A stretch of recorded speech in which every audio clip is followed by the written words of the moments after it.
એ કથા મંડપ છે.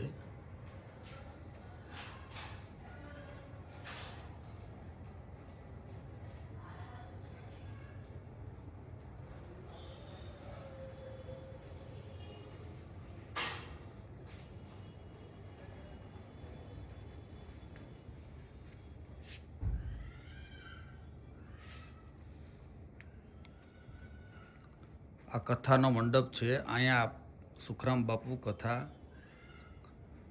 આયોજન અહીંયા કરવાના છે. કથાનું બહુ વ્યવસ્થિત સજાવેલ છે.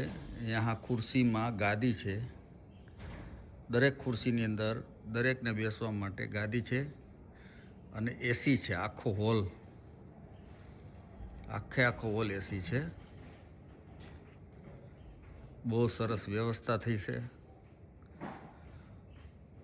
બંને સાઈડ એસી ગોઠવેલા છે.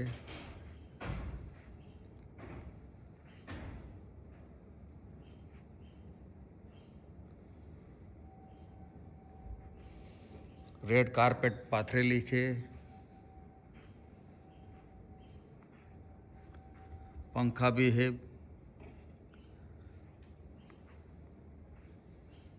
एसी पंखा બે છે. બહુ સરસ આયોજન છે. પડદા બહુ ફરતા પડદા લગાવેલા છે.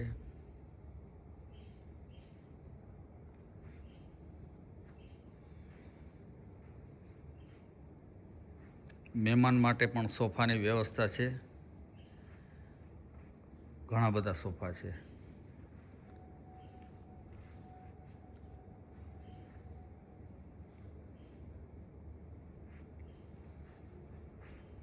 પૂજા માટે બહુ વ્યવસ્થિત છે. પૂજા કરવા માટે પોથી પાટલા રાખવા હોય એના માટે પણ વ્યવસ્થા છે.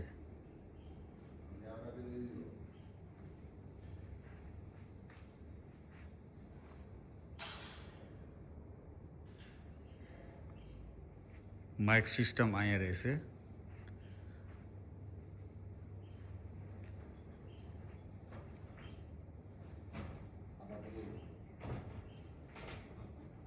આ વ્યાસપીઠ છે.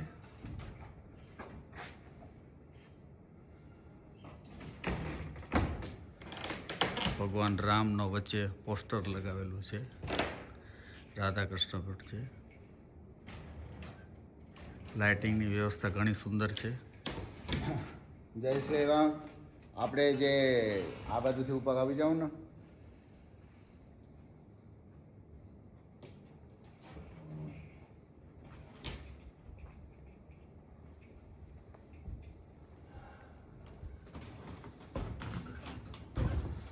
આપણે જે અયોધ્યાની અંદર કથા થવાની છે, આ કથાના સ્ટેજ છે અને કથાના સ્ટેજને સાથે સાથે અહીંયા જે આગળના બધા આખું સેન્ટ્રલ એસી છે કથાનું હોલની અંદર.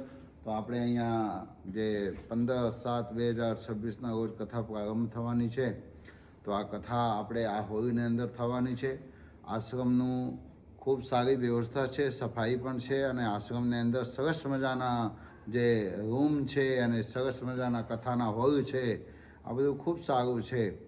અને આપણે અહીંયા કથા શ્રવણ કરવા આવીએ છીએ. આપણે અહીંયા રહેવા માટે રોકાવા માટે નથી આવતા. તો જે વ્યવસ્થા છે ખૂબ સારી છે. આ જ વ્યવસ્થાની અંદર આપણને બધાને સારી રીતે રહીને અને ભગવાનના કથાના શ્રવણ કરશું. અને જ્યારે આપણી કથા છે એ દરમિયાન ગુપ્ત નવરાત્રિ છે. તો એ ગુપ્ત નવરાત્રિમાં જે આપણું અનુષ્ઠાન યજ્ઞ છે, અનુષ્ઠાન યજ્ઞ કરવા આવી રહ્યા છીએ. ભગવાનને કંઈક એવી અસીમ કૃપા હશે કે આપણે સૌ બધા અહીંયા અયોધ્યામાં આવીને 9 દિવસના અનુષ્ઠાન યજ્ઞ કરી રહ્યા છીએ. કારણ કે માનવ જીવન બહુ અનમોલ છે અને મનુષ્ય દેહ જ્યારે મળ્યું હોય ત્યારે ભગવત ભજન કરી લેવું જોઈએ.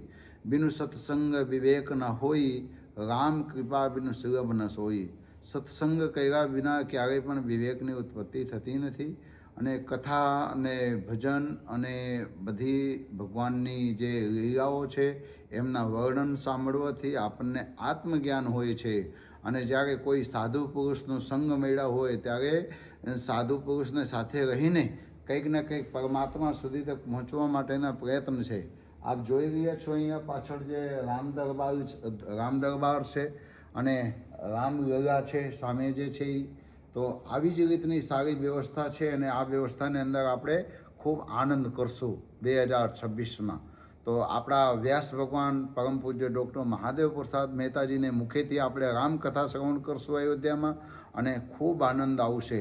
આપ જે પણ કોઈ આ વિડીયો જુઓ અને વિડીયો જોઈને પછી આપને આવવાની ઈચ્છા થતી હોય તો અમારો કોન્ટેક્ટ કરજો. અમે આપની વ્યવસ્થા પણ કરી દઈશું, પણ એક ફોન કરીને આપ આવશો તો આપને એક રજિસ્ટ્રેશન કરાવવું પડશે. એ રજિસ્ટ્રેશન કરાવ્યા પછી આપ કથામાં આવી શકશો. તો વધારે વિશેષ નહીં કહેતા, બસ આપ સર્વે જે કથામાં આવશો આપને ખૂબ આનંદ આવશે એમના વિશ્વાસ હું પોતે દેવડાવું છું.